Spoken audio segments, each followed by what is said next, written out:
Welcome everyone to the Simio Solution Series, Friday, September the 16th.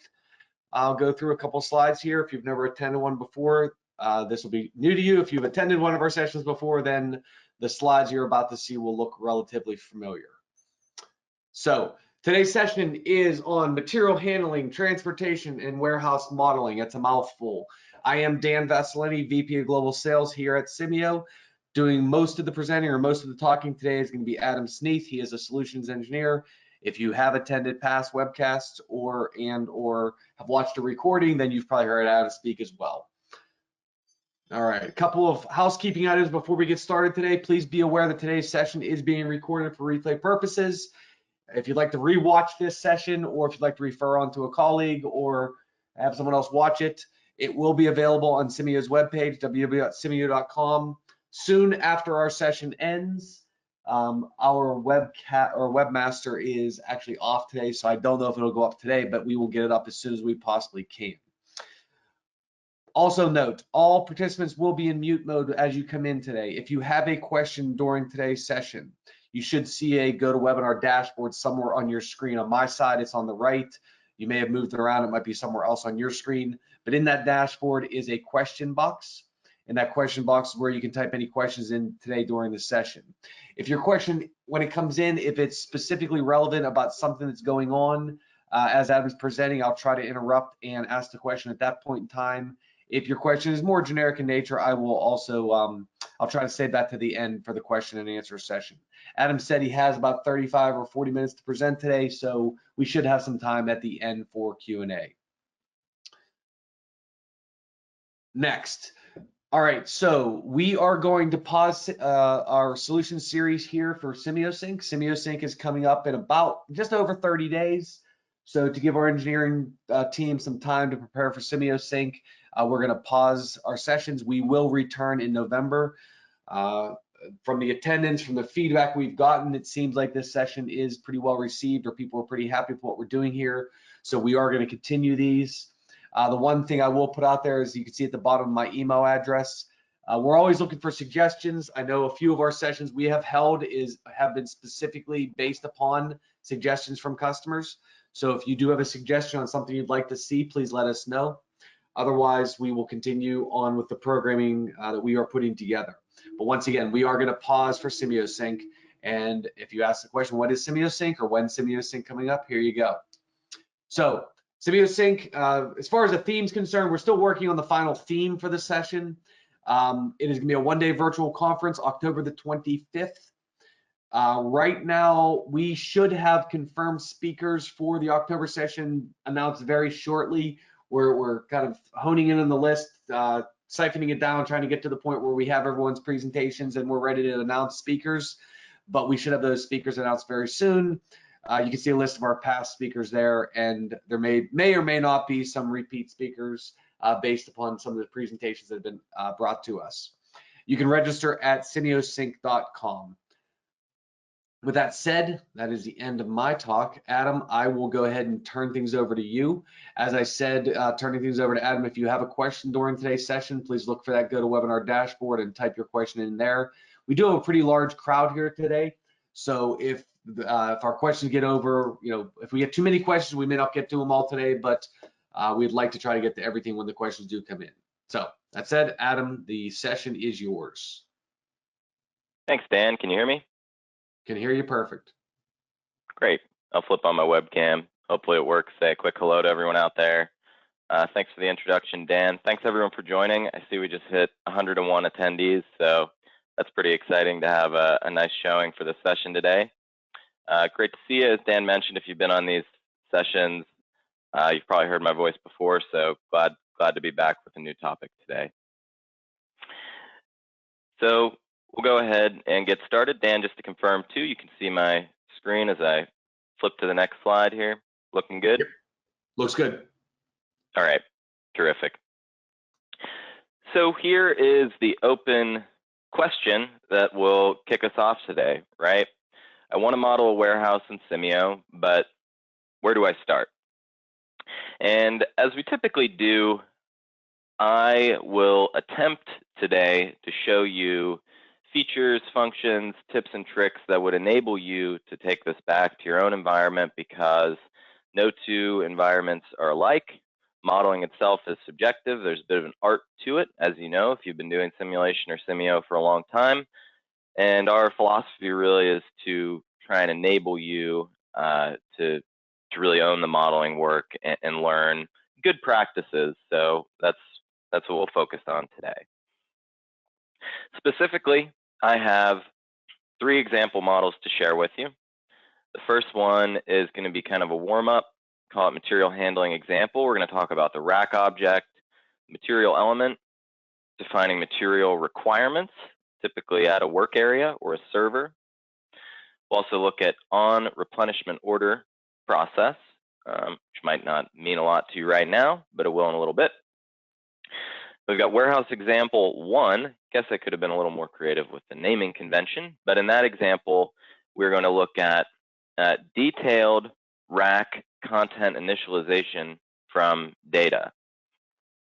So we essentially have made up data that we believe is representative of data that you may run into in a warehouse or any area where you have storage, such that we're going to have a lot of SKUs in this data set. We're going to have a number of racks with shelves of various sizes and spacing, and we're going to initialize particular SKUs onto particular shelves all through relational data. Really neat to see, so I think you'll enjoy that. In that model, we're also going to specify customer orders, which are made up of 1 or more pick orders that will ultimately get things moving in the system. When we press play in the model, you'll see forklifts going around to the racks, pulling stuff off the shelves and taking it to sort of a packaging and shipping area. Then the second warehouse example will focus on actually generating the warehouse from data. So my next slide will clarify this a bit, but we talk a lot about design and operate applications of Simio. So the second example will be more design focused, meaning we use the model to determine what should our layout be, or we want to compare a few different layouts in terms of KPIs that we've defined. Total distance traveled for our forklifts, what's the average time to deliver an order of picks to our shipping lane, and how many forklifts do we need to support this operation? What's the optimal number of forklifts? So those are questions that we'll be looking at through experimentation in the second model. I'm also going to show you one trick with the vehicle that I think is pretty neat. And our first example you may think of as more of an operate example, because the data set is sort of more realistic. In the second example, we're just going to have 1 product, really. The first example has a number of SKUs. And when we talk about operate applications, so maybe I should just flip ahead.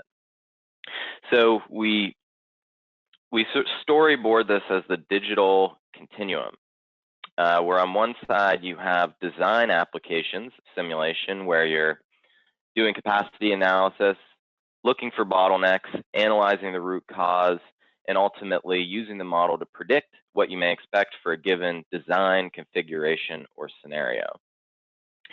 On the operate side, as we move to the right, you're taking that model and essentially plugging it in to source data that you have. So an example would be you have a WMS system or a WES, warehouse management or warehouse execution system that contains, the storage locations of your products in the warehouse. And you have the Simio model plugged into that source data.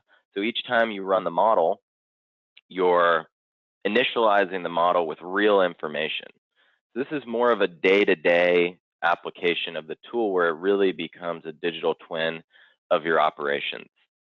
Then you may use that model to prescribe how should we act or respond this shift today, whatever your planning horizon is, based on the current conditions, business rules you may want to apply or experiment with, and changing conditions. So if you have orders that are changing, or seasonality, right, things like that. And I'll sort of kick us back to this idea of design and operate as we look at the software. So that's it. And it's not one or the other. The notion is that, it's one tool for design and operate. So you can keep doing those design scenarios even if you have sort of a live model or a digital twin model. All right, good stuff. Dan, can I get a quick thumbs up that you can see the software now as we switch over? Yep, you are switched over. All right, very good. So we're going to start small and build up to a couple warehouse examples. Here we have a really simple system. As I've done in the past, there is sort of an assumption here that you have some familiarity with Simio, but no question is a bad question. So if anything is unclear, please drop it in the questions box and we'll address it. Simio simulation with intelligent objects. So I've used some objects from my standard library to build a 3-station processing line in serial. Server 1, server 2, server 3 using the server object. I have a source creating entities. They exit the system at the sink. When I run this model, you'll see entities flowing through the system, server 1, server 2, server 3. However, we have another detail here, and you'll see that I have a plot, material 1 inventory, and as I process entities, my inventory level is decreasing.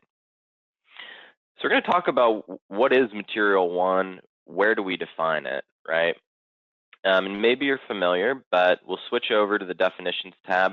The reason we're going to talk about material elements is that they come in handy when you're modeling these types of systems. They come in handy for a number of things, really applicable in manufacturing systems as well, where you have a bill of materials required to produce a product or an assembly of some sort.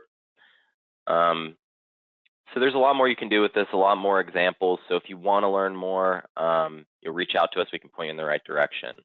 But just to get us started, we can think about this material element as a bucket, say a bucket of bolts, for instance, right? Some consumable that we, like other things in Simio, we define first. So we define it, and then we interact with its properties to give it intelligence or bring it to life.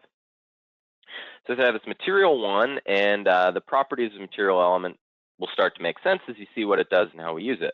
So some initial quantity, we have 20 to start. We're also going to talk about this idea of a replenishment policy, which you could think of if you have an industrial engineering background. Maybe you've heard of like a Kanban system.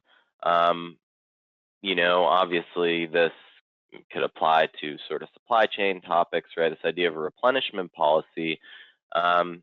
So we have a continuous or periodic review option. In this case, we'll use continuous review, where we're always watching the stock level, essentially, of this particular material element, or SKU, you could think of it as, right? And we have different options for that replenishment policy. In this case, we're going to use reorder point, reorder quantity. You also have a min-max option or an order up to option or custom. Reorder point, reorder quantity will ask us, okay, what's the reorder point? When do you want to reorder? And reorder quantity, how much would you like to reorder or replenish at that time? You see the green arrow here, which means this is a reference property. So we're actually going to play around with this reorder point through experimentation to determine what's a good reorder point for this system.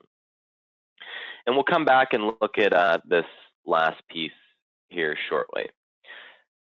So what we've established so far is I have this bucket of bolts, essentially, right, or some consumable with 20 units to start. Now, another important detail is the idea of a material requirement. So when I look at my server 1, I just have a specific processing time. Same deal for server 3. Server 2 is a bit different. We actually use a task sequence, which has a lot of different applications. If you used task sequence before, here I could specify multiple tasks or operations that occur at this area. So if you had like an automated run machine, but you have a manned loading task, I could have multiple tasks here, like a load that requires a worker, then a run that's automated, and then an unload that requires a worker. This is also where we can specify material requirements for processing at this server. And if you're following along, or if you'd like to later, you can click through some of the different options here. But all we say is that we need material 1 unit of material 1. And we also have a processing time associated with this operation. But what I've done is established another constraint. So similar to resource requirements, if you need a worker and the worker's unavailable, you cannot proceed. If you need a material and the quantity that you specified is not available, you cannot proceed. And let's take a look at that. So we're going to run it. Maybe I'll speed it up a little bit.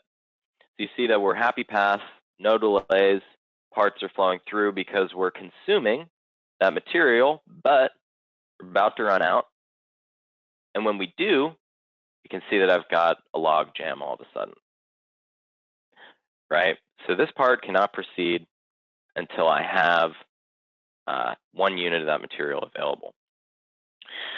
So now we come back to our replenishment policy, and I'm just going to show you, we'll talk about this lead time parameter I've introduced, but reorder point, remember we parameterize as part of the material element definition, we'll say is 2, and I have no lead time. Let's raise it a little bit. Let's raise it to 5 so we don't have to sit and watch for quite as long. But let's see what happens now. So we're decreasing, right? We're consuming that material. All of a sudden, when I hit 5, I replenish 20 units to 25, and I have no delay. So we're just using this status plot to verify essentially that we are consuming this material and replenishing it at some reorder point. Pretty cool.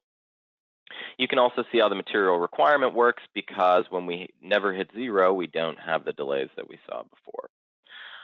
So how do I do this? And we're going to embellish it a little bit with a forklift as well and some material that we bring over from a rack. But let's go back to the material element definition. I have this on replenishment order process where I can introduce process logic to essentially customize that replenishment process. First thing we have is a delay for some lead time. I have this true or false that's going to essentially call out to pull a box off the shelf that will require a forklift to bring it over. But ultimately, we use a produce step to re-up our material with the specified quantity in our material element definition. If you are not familiar with this approach, search the help docs for material element, and this is something that we have in a lot of examples. So there's a bit of syntax here, but you would have access to this if you're trying to replicate it through some of our examples or through the help. So the lead time, when we had that default value of 10, is why you saw us actually go down to 0, and we had to wait 10 minutes before we replenish, right? So as soon as I hit 5, that logic kicks off. I say now it's going to take 10 minutes, if we're tracking on the clock, before I can replenish. And let's extend it one step further. So I want to introduce now the rack object and the lift truck from our extras library. We're going to spend a lot more time with the rack object today as we get into the warehouse examples. But I've pulled a lift truck and a rack. So the rack object, drag and drop, like any other object from our libraries. And if I look at the rack, its properties make sense, right? Given that it is a rack object. So I can specify the number of shelves, what's the capacity of each shelf, height of the first shelf, what's the spacing between shelves. Do I have some initial contents here? We've said model entity 1, 12 units on the shelf. So when I run the model, that's exactly what we're going to get. 3 shelves that far apart, and we have 12 units of material 1 on the rack. And what we're going to do now is add a breakpoint, and let's see what happens. So we'll zoom back out. We've still got our lead time. And actually, I'm going to run it so we can see our status plot. So we'll just run it a bit faster. And now, essentially what we've established is that when my lead time is up, I want the forklift to pull a box off of the shelf and bring it over to the work area. So this is getting us into one example of material handling. We've seen how simple the replenishment policy could be.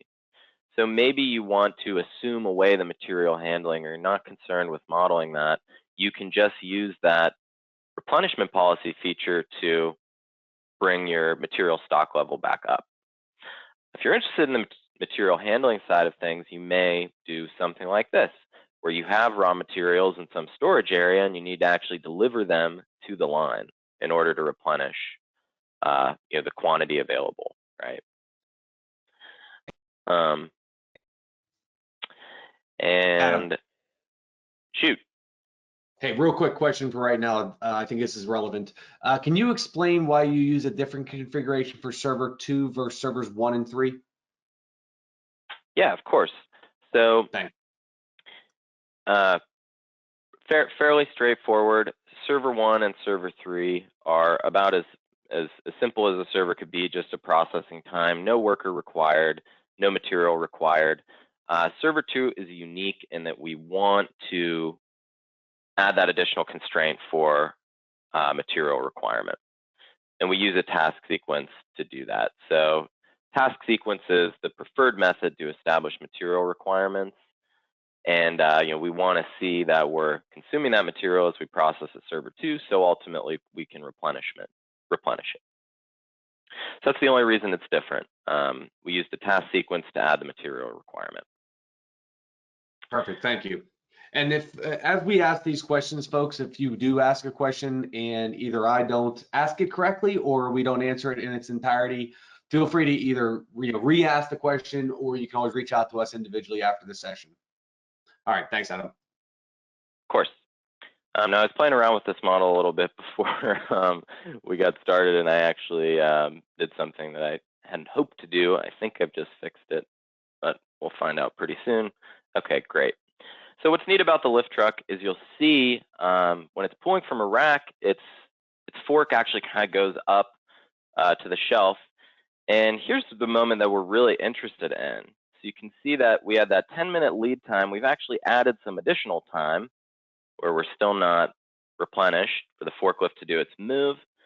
And I also need to tell my entity where it's headed. So apologies for a little hiccup, but we're going to do that. I had deleted this rack right before we started, so I lost some of the properties that I'd established, but do it again, no big deal. And now what we'll see is when the lift truck actually brings the box over to this node, that's when our material is replenished. And we can make this model available for you. I use kind of a neat trick for that, where I tell my logic to wait until that entity that I've searched for on the shelf is destroyed. So this search and interrupt, I'm going to show you a symbit. So this is a common way to pull things off of a shelf, off of a rack, that we've set to infinite storage time.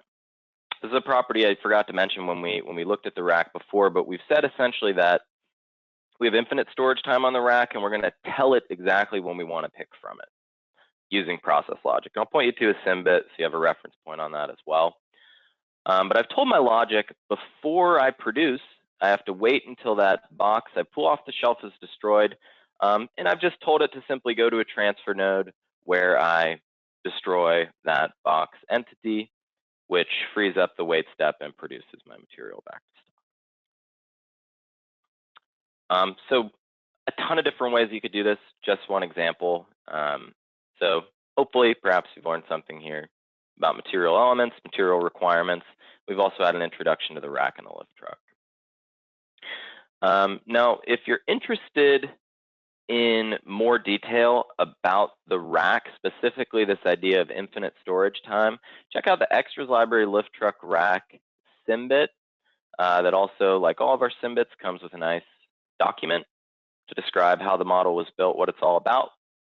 And you'll see process logic in there that's similar to search for an entity on the rack and interrupt its delay within that rack, thus sending it to the output node to be picked. All right, very good. One last thing here before we move on.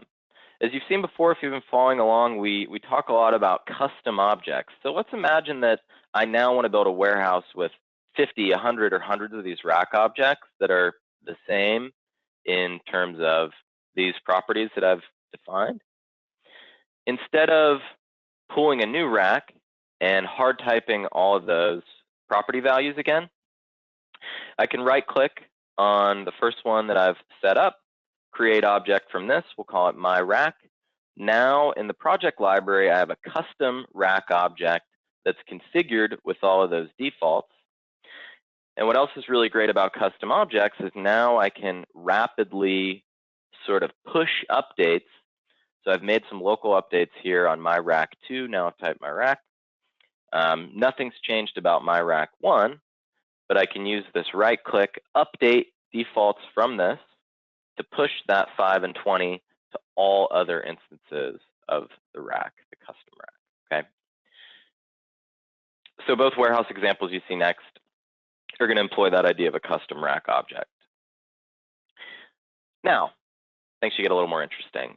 So this example is actually available from the support ribbon examples, warehouse storage and retrieval. I'm going to press play and we'll just see what happens. So as things boot up, you're essentially going to see a lot of products being initialized on the shelves, on the racking that we've defined in the model. And throughout the course of the run, you're going to see both some manual picks with these carts, bring it over to a shipping area, and you'll see forklifts moving around, putting things away on the shelves. But what I really want to focus on is that we have a lot more intelligence in this example in terms of how we initialize the rack shelf configurations and the initial content. So it's no longer just 12 generic boxes on the shelf. I'm going to show you how we do that. So you'll see now that we've used another option for shelf configuration type. Instead of a specific pattern, we're going to use a repeat group, which if I click into that repeat group will allow me to define individual shelves, each with their own height and storage capacity and ID. Now this is a neat technique you may not have seen before. What I've done is I've actually mapped that whole repeat group to a table. So now when I'm in the repeat group, I can no longer add or remove items here, which would be representative of individual shelves. When I map the repeat group to a table, the number of items in here is dependent on the table that I'm pointing to, which typically when you do this is going to be a relational table or a child table. I'll show you what I mean. So each rack I have in the warehouse, you can see by the labeling, we're going to pull the data off and split screen. And I do want my properties pane. So this rack 10209 is pointing to table rack configuration, but we're going to start with table rack, which is my parent table. So I have a primary key. And if I'm losing you, just stick with me for a little bit. Remember, this example is available for you to reference. Primary key column, one unique entry for each rack in the warehouse. So I can scroll and find 10209. Now, when I expand, I can see related or child tables that have a foreign key from this primary key, so one-to-many relationship. Two in particular, table rack configuration. We just saw that my object is referencing that table, and that's where I actually define how many shelves are on that rack, what's their height, and what's their storage capacity. And I do that for every single rack in one table. But the foreign key is what allows me to just sort of establish the mapping, and then each rack knows essentially which shelves belong to it. But pretty tidy overall, right, to be able to do that all in one table using the relational data. So furthermore, I also am mapped to table initial entities where I place particular SKUs on particular shelves with particular quantities. So it's pretty neat. I mean, you could imagine now that if you have sort of similar representative data, it's pretty plug and play with something like this. We make this example available for you, and you can, of course, edit the tables as you need to match the data, the source data that you have. So what good is putting SKUs on the shelf without having some sort of orders or some demand in the model? So we're going to talk about that next. And what we'll see is that we have a table of orders for specific order number with release dates and some quantity. And each order is further related to some number of picks for particular SKUs. Okay, so now we're getting somewhere, right? What do I do with these orders? Well, go back into 2D and let go of the rack. I have this order source And source object has been modified or customized a bit to use an arrival table, table orders release date.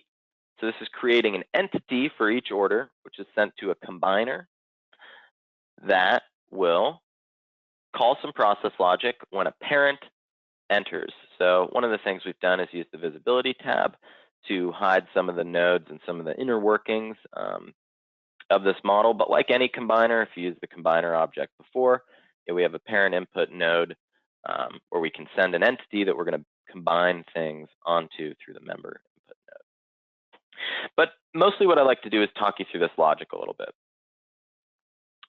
So we'll flip over to the processes tab and see what happens when an order arrives at this order combiner. I use a search step to search for its picks, search related rows only with no limit. But search related rows only means that for this order, I'm only sort of able to see, and I'm only going to find these 2 rows. Same idea as we go along through the orders, but again, this is a relational table, so there's actually, thousands of picks defined here in one table. So this also kind of ties back to our last solution series. You're seeing a little bit in this session the power of process logic and using some of these features with the relational data. So when I find a pick, so the way the search step works is for each thing that is found, a token will flow down this found branch. I'm going to search for the entities of that particular SKU that have not already been waived and are actually located on a shelf. So again, if you haven't done a lot of this, the syntax may look a little bit strange, but once you get the hang of it, it's not too bad. And we're going to find the quantity specifically that we need to pick. And then again, we're using that same strategy to interrupt its delay on the rack, which sends it away to be retrieved by the lift truck. So just wanted to give you a bit of clarity as to how, when we press play and you see things moving around, there's sort of a lot more intelligence behind the scenes. And hopefully, we've brought this to life a little bit. It feels now like a warehouse. We initialize our rack contents intelligently, and we have pick orders that we've defined in data that kick off picks for SKUs in their particular locations. All right, very good. And I'll just take a glance at my notes. I think we're good on this example. Maybe I'm going to fast forward through this and maybe we'll come back. There's one more thing I might want to show you here, but we'll just let it run as we move on to the second warehouse example. So moving on to another model, and a bit of a head scratcher at first because we don't see anything. It just looks like a big empty building. But as we mentioned, we're going to focus on using data now to generate the warehouse, which I think is pretty neat. So I think you'll enjoy it. So we start with nothing, and I'm going to talk you through the setup a little bit here, including kind of the auto create setup. But the first thing I want to do is import some data from spreadsheets on my device. I'll cross my fingers here that everything works out for me. I think it will. Didn't do quite as many test runs today as I typically do. But what you'll see in a moment, as soon as our objects initialize, that we're actually building the entire warehouse from a data table. What I'll do is take you through the data a little bit and show you how we set it up to get this result. So we import the data, a few extra clicks, and all of a sudden we have large, legit warehouse model with racks,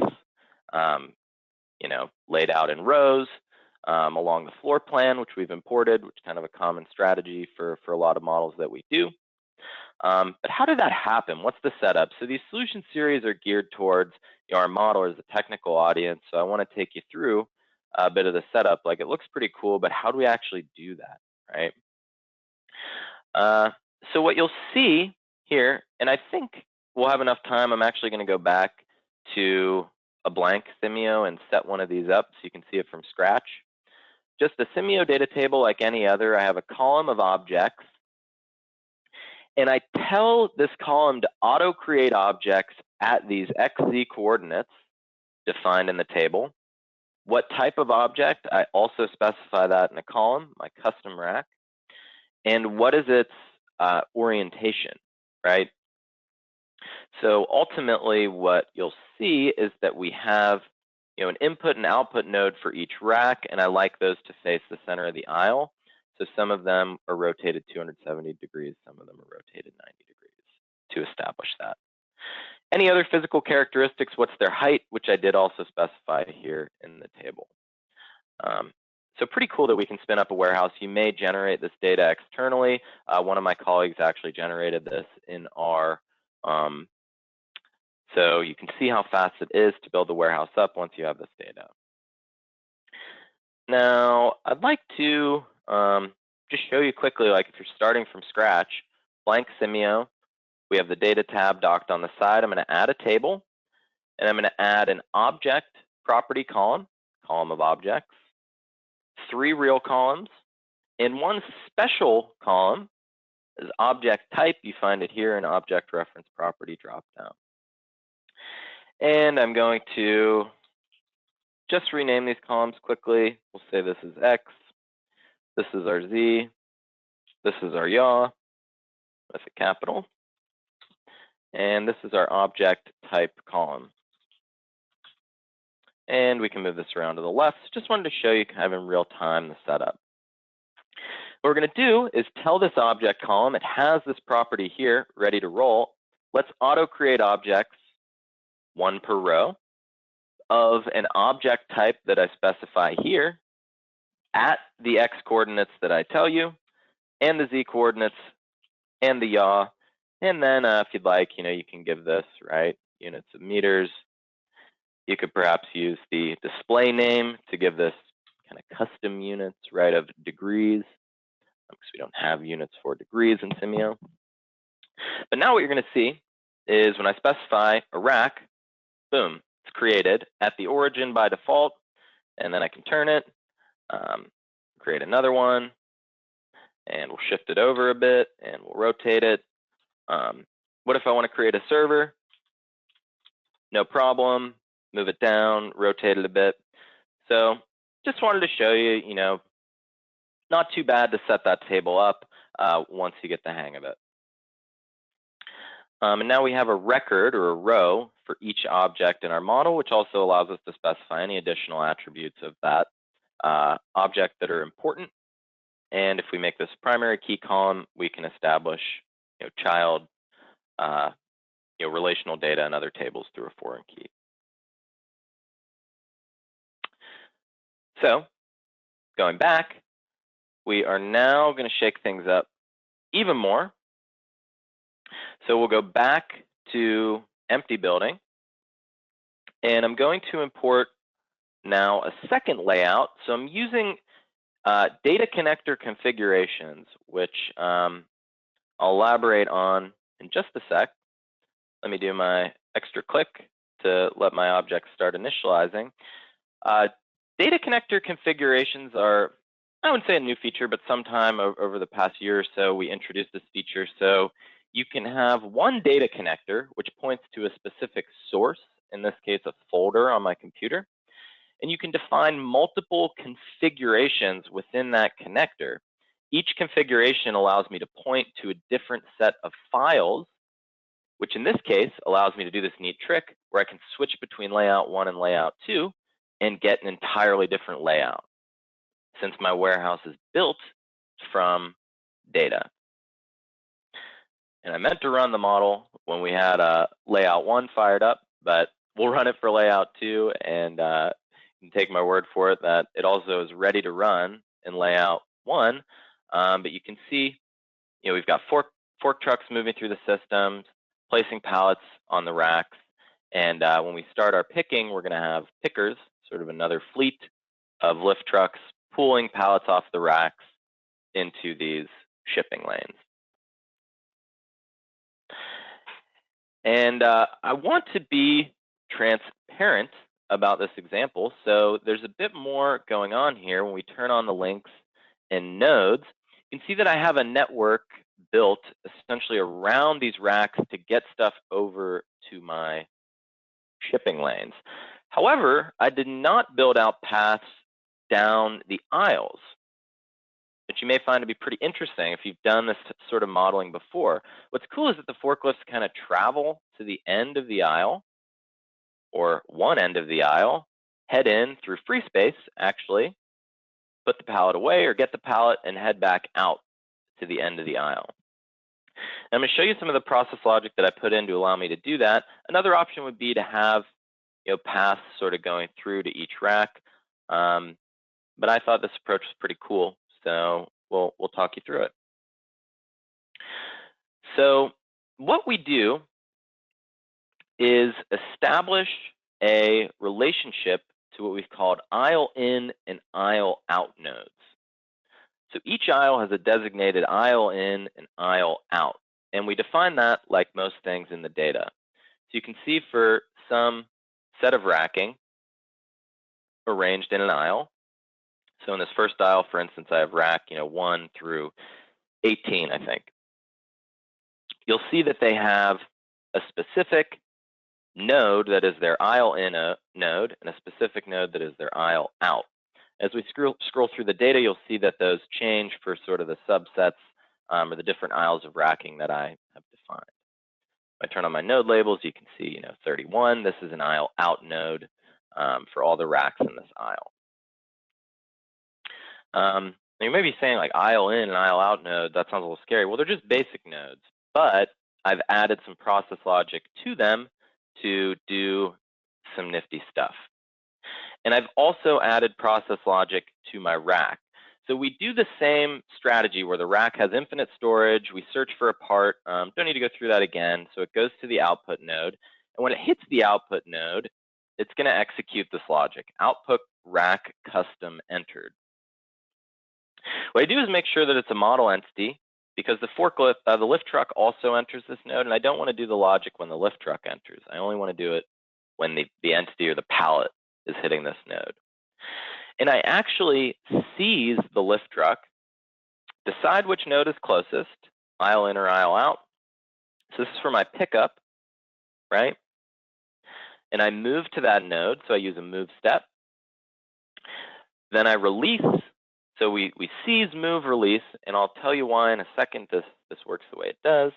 Then I set node for the entity to the aisle out node, tell it to ride on the lift truck, and do a bit of accounting with my state variables. But the key part to this technique is that I seize, move, and release the vehicle that I've actually already called out to for a ride. So on the output node, the entity has said, hey, I need a transporter. But what I want it to do is, instead of traveling directly to this node, as it would had I not done this, I want it to go to the end of the aisle first and then come in and get the pallet. We're actually doing okay on time. I'll go for about 5 more minutes, maybe a little longer than I thought, but we're almost ready to wrap here. I just want to show you why this works. So you search vehicle in your help topic. We have this discussion and examples help topic. I really like these discussion examples associated with a lot of our objects. You can see that if an on-demand vehicle is being used for both transport and non-transport tasks, or seized tasks, then by default, non-transport tasks will always be prioritized. So that seize, essentially, that seize, move, release, always comes before any transport request for that vehicle. So I can sort of override the pickup that it's trying to do, move it where I want it to go, then release it, and have it carry on with its pickup, and then do a similar thing on the way out. So that idea of seizing the vehicle is something that I didn't know about. I found it to be pretty cool when I figured it out.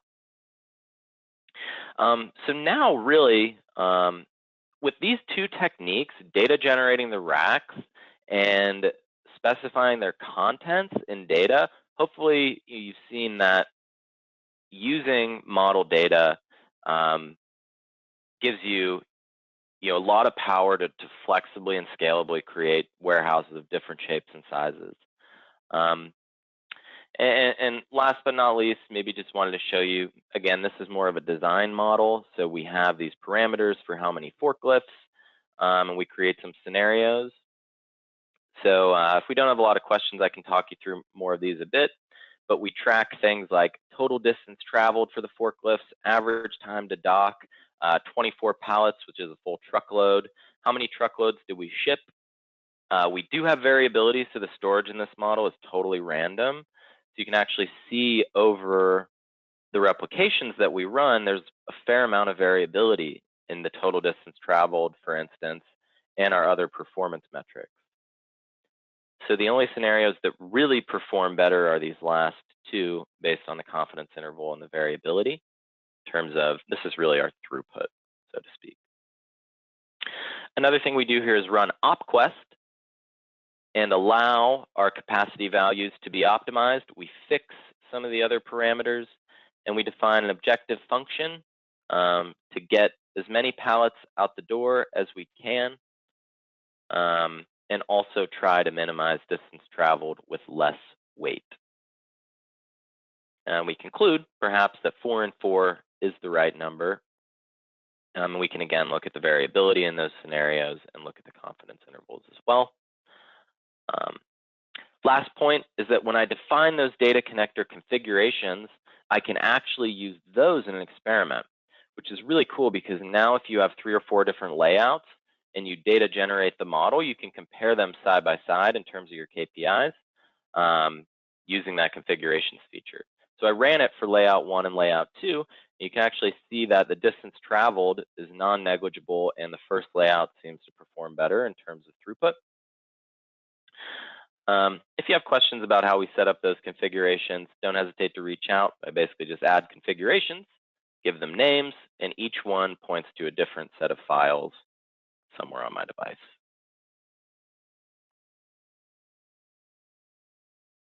All right, I want to stop there, make sure we leave some time for questions. So,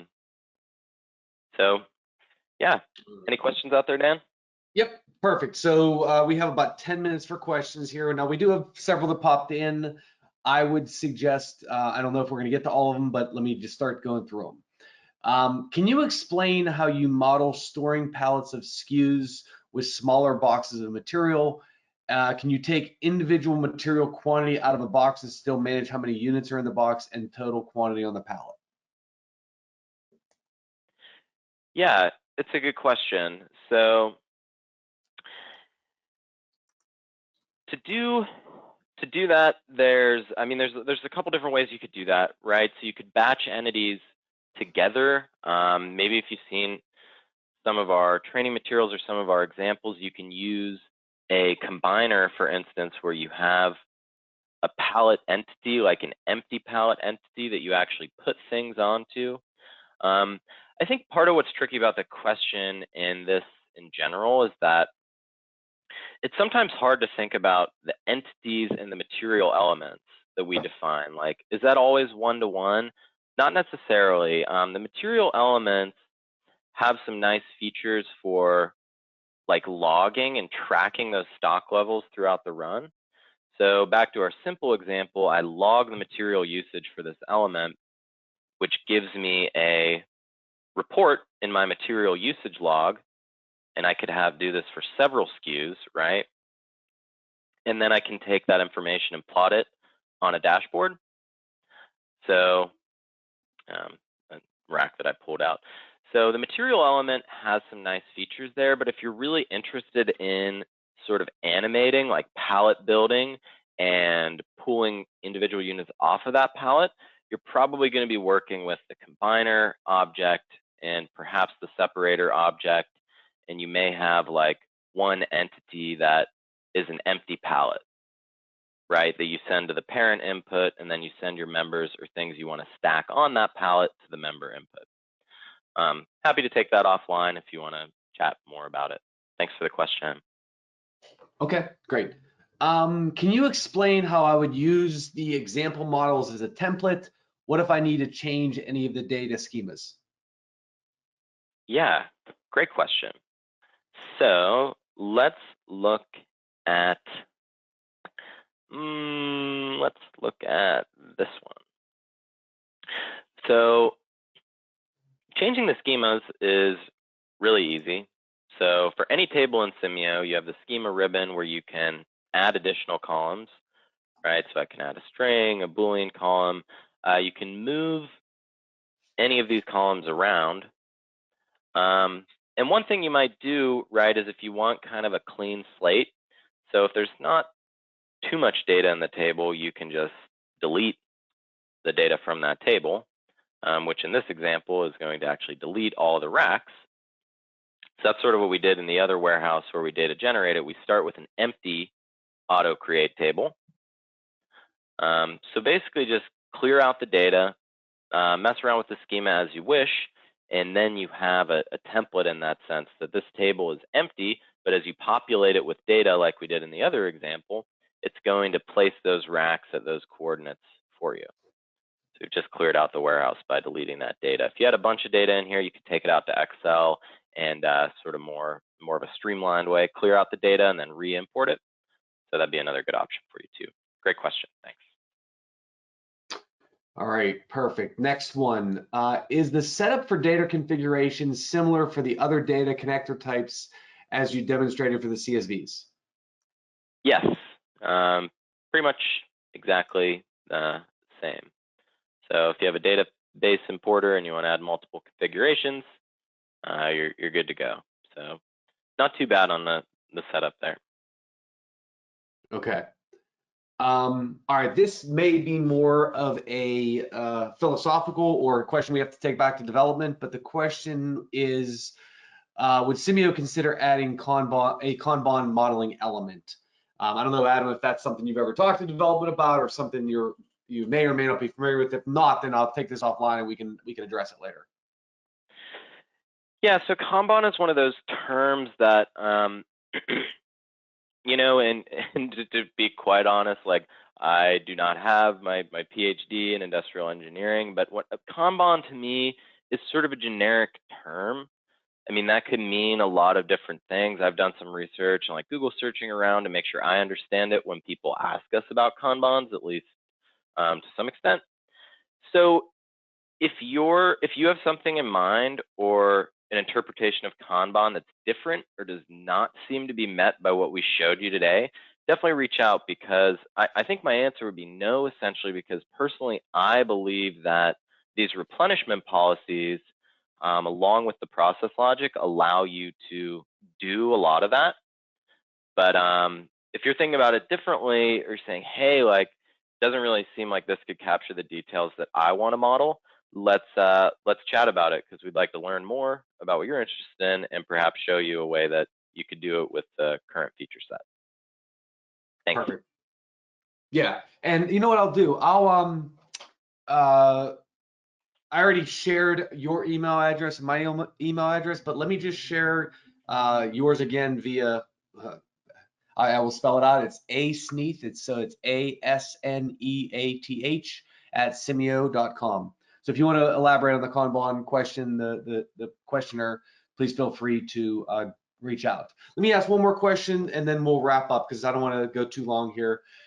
Can you elaborate on the different use cases that are possible for operational warehouse models? Second part of that question, what are some different schedules that can be produced from the digital twin? Yeah, that's a good question. So when I think about our operate applications, the first question is, you know, how data mature is the system? Because we showed you that we can feed all of this data into the model. The next question is, what is the velocity or currency of that data?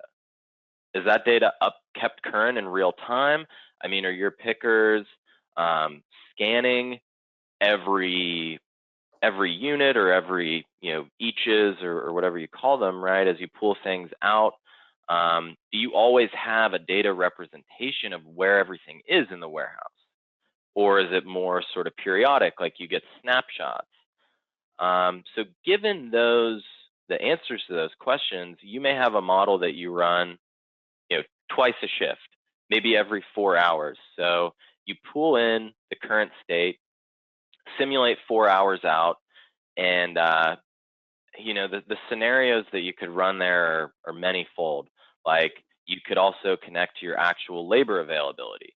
So if 2 people didn't show up today, what do we need to do to react? If you have an issue with a forklift, or a forklift goes down, you establish that, simulate it out for 4 hours, and course correct, right? Using the model before you do it in real life. So yeah, that's a really good question, but ultimately to enable those applications, you need to have kind of the source data coming in, and think about how often is it coming in and how often do you want to replan or course correct. Thanks. Perfect. Good stuff. Let me just do this. Let me just share our email addresses here as we wrap up today. So I will share just that slide right there. So you can see both my email address and Adam's. So if anyone has any questions we did not get to today, please feel free to reach out to one of our addresses or send to both of us. Otherwise, we are just about at the hour, so we will wrap here today. Thanks everyone for attending today. It was as Adam said at the beginning, it was a very large crowd. Hopefully it was worth your time. I know that we had most of our attendees that stayed here the entire time. So thanks again for coming today. We appreciate your time. Once again, SimioSync, it is just about a month away, a little over a month away. Please go to simiosync.com to register. We'll see everyone there in about a month, and then we will start the solution series back up in the November timeframe. So thanks again. We appreciate everyone's attendance, and we'll see you soon. Thanks, Adam. Great job. Thanks, Bye-bye. Dan. Thanks, everyone. See ya.